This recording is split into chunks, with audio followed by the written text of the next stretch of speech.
moi j'élève des génisses pour d'autres éleveurs en contractualisation. Donc, je fais un petit peu la nounou des futures laitières de ces éleveurs.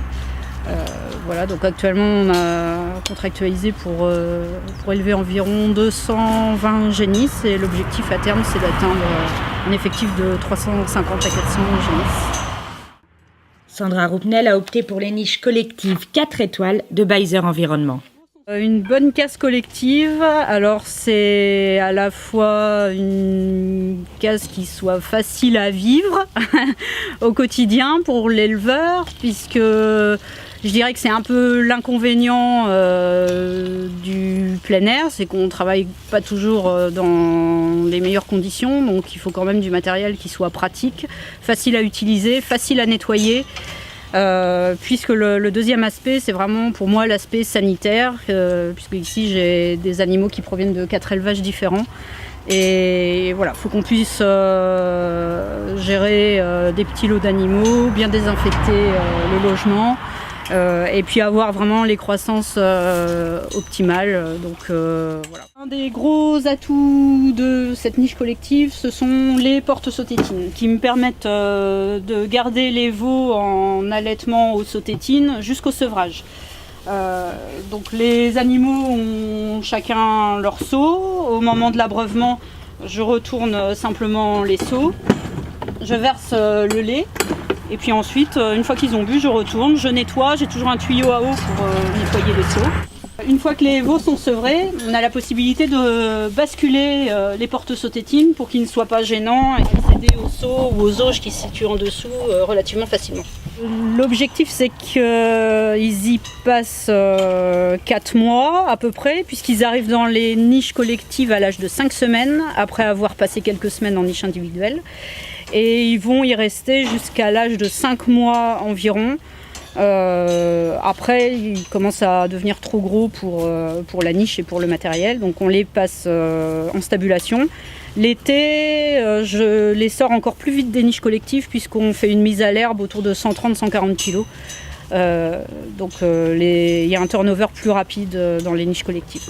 Là, on a du tubulaire de grosses dimensions, solide, qui peut supporter la présence et l'utilisation par des génisses jusqu'à 5-6 mois, avec des cornadis à blocage individuel ou collectif.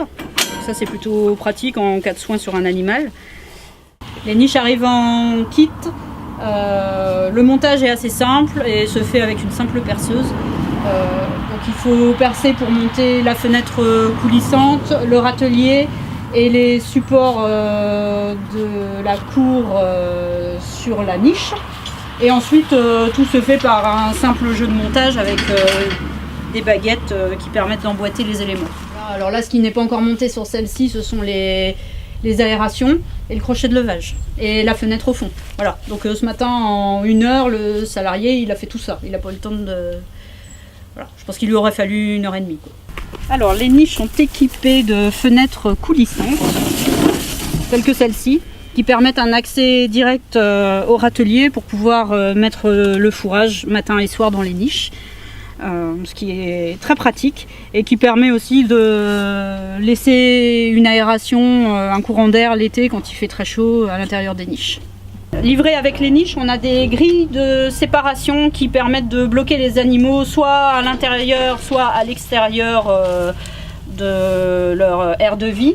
Voilà. Alors quand on les bloque à l'intérieur, ça permet de curer la courette facilement avec des animaux qui sont bloqués. Alors entre chaque lot, on ramène le matériel sur une aire de lavage où tout est passé au nettoyeur haute pression et puis on désinfecte absolument tous les éléments, même les seaux, les sautétines, les nourrisseurs. Voilà. On a identifié plusieurs raisons parmi les éleveurs qui nous ont contactés. Il y a essentiellement un manque de bâtiment et une volonté de ne pas investir dans du bâtiment génisse ou d'utiliser des bâtiments génisse pour des vaches taries ou des laitières afin d'augmenter la production laitière. On a aussi des éleveurs qui arrivent à quelques années de la retraite et qui préfèrent déléguer cette partie pour se décharger un petit peu leur charge de travail en fin de carrière. On a des éleveurs dont les parents s'occupaient des génisses, les parents partent à la retraite, ils ne souhaitent pas s'investir dans cette partie de l'élevage.